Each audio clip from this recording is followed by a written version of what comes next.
Hello. So today's story is going to be about a Pathfinder session I had. And for anyone who doesn't know, Pathfinder is basically Dungeons and Dragons. In fact, it was actually made by people who originally worked on Dungeons and Dragons and then left the company over differences they had and started their own company.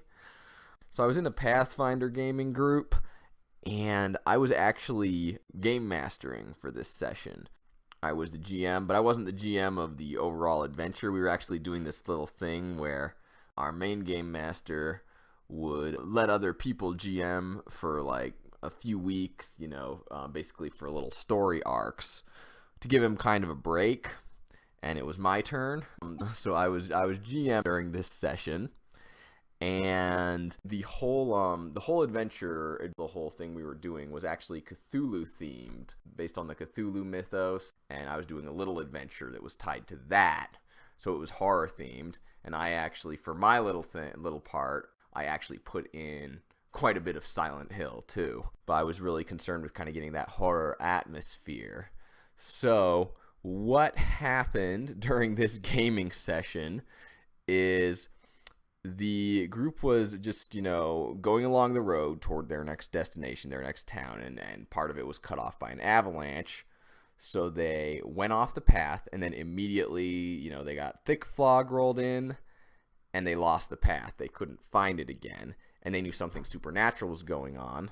And then while they were just wandering through the fog, they ran into this crazy cultist lady. They managed to catch her, calm her down from trying to stab them, which was the first thing she tried to do. And once they got her to calm down, they actually got her to take them to this isolated village, rambling nonsense the whole way. They went to this isolated village, and they were directed to this mansion up on the hill above the village. So they went into the mansion, and they were exploring the mansion, and they found a trapdoor that led down to this big basement, kind of maze-like basement, which was basically the dungeon of the section. So the entire time they were playing through the mansion and the basement, they were encountering various, nasty creatures that were hiding in the mansion, and they were encountering what's called haunts, which are basically, it's like ghosts, but instead of fighting them directly, they're kind of in your head. They mess with you. And you basically have to take a willpower test or lose sanity, because we were playing, like I said, we were playing horror-themed Dungeons and Dragons, horror-themed Pathfinder, I should say. So people had sanity that they could lose. So we were going through, encountering these monsters, encountering these haunts. Finally, they pretty much made their way through the whole place, because I was actually planning on having them have to kind of retrace their steps later when the actual big bad of the little arc showed up, the actual villain. But they'd explored the whole place, and they came across this big black monolith with some glowing runes on it down in the basement in this big chamber. And this thing, just like staring directly at it, made them take a test to lose, and test if they failed, they lost sanity. So they found this big monolith in this big chamber, and they decided that they needed to try and destroy it. Because when you're in a Cthulhu-themed horror universe where people, most of the stories he wrote end with people meddling with things they shouldn't, and then they go crazy, and usually they die. So when you encounter this big evil artifact that zaps your sanity just by looking at it, and you're in a horror H.P. Lovecraft-themed universe, the first thing you want to do is you want to mess with it, of course. Just mess with it as much as you can. If possible, try to blow it up, because that can only result in good things. It's very much like that classic H.P. Lovecraft story, Independence Day, or Independence Day Resurgence, which was a horror story for other reasons. So anyway, they decide that they need to try and destroy this monolith, because they get it in their head that the monolith is what's causing all the hauntings and the supernatural stuff. They were actually wrong about that. The monolith, while it was powerful magic, it wasn't sentient in any way. It basically just could only react to what they did to it. So they decided to start messing with this magic monolith, this magic rock, and they actually decided to use my character to do it. Now, my character was a dwarf with a big scar on his nose who's actually neutral evil. And he was kind of the token evil character of the party, and he wasn't like an evil mastermind or anything. He was just an antisocial guy with rage issues who would just become kind of a bloodthirsty, messed up guy once he got into combat and got angry. But they decide that they want to use him to mess with this monolith because he had a gauntlet called a Gauntlet of Stone Shaping, which he can use to touch rock and then like shift its form. And so they're like, he should use that to just demolish this monolith. And of course, my dwarf was an NPC at the time, and so I have him, asked him like, are you sure you want me to be messing with this big evil monolith that just messes with our brains just staring at it? And of course they were all like, yeah, like touch it and just destroy it, it'll be great. so I have him agree since everyone wants him to, and he goes up to the monolith, he puts his hand on it and tries to make it collapse, and it reacts. First it looks like maybe it's collapsing and starts to shift, and then it just kind of like violently blasts out at him.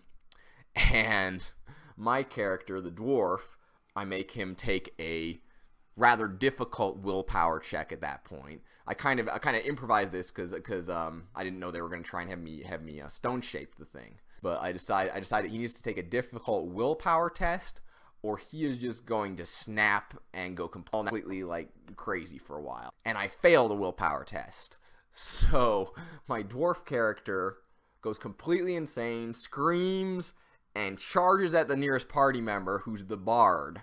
So I'm thinking, well, now they're just gonna have to kind of have a bit of a fight with him, and every time they successfully wound him, he's gonna get a chance to pass another willpower test and regain control of himself. So it's gonna be a little scary, but it's not gonna be that big a deal. He charges the bard, the nearest character, crits, rolls a natural 20 critical hit, instantly kills the bard. We're not talking knocks him unconscious. We're talking the amount of damage he does instantly kills the bard. The bard didn't even get a chance to do anything. Oh, my guy won initiative too. Instantly kills the bard in one hit. So then there's only like 2 party members left. We actually had a bit of a bigger group, but only 3 people were there that game. 2 party members left, and neither of them are as good in close combat as the dwarf, but we do have the cleric who can heal people. So we have this, and my dwarf's a fighter, by the way. I probably should have mentioned that, but anyway. So they both have to take on this crazy dwarf, and they're having the hardest time actually hurting him. And when they finally do hurt him, every time he fails his willpower test. But when he's hitting them, he's doing pretty dang good. And I was thinking, oh my gosh, I'm going to total party kill the party with my own character. Fortunately, though, the cleric had some good stuff, managed to hang in there. The drow, was he a wizard or a rogue? I think he was magic user, sorcerer maybe. But the drow got knocked out twice. And finally, after a lengthy amount of time, they actually managed to do enough hit points of damage to my dwarf fighter that they knock him unconscious after using many healing spells and items and things to boost them. They finally knock him unconscious, and so the session mercifully ends. He never got a hold of himself while he was conscious. All he had to do was pass a willpower test. He failed every time they hurt him. So he just kept pounding on them with his axe and killed the bard.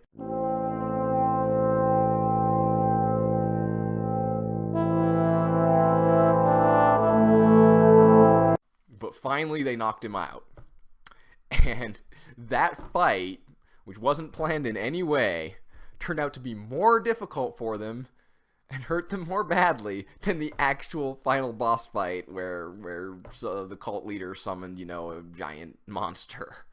So that was kind of a funny story about how you can with Dungeons and Dragons and with Pathfinder, these role-playing games, you can get some really entertaining stories just out of your party improvising and things not going as planned.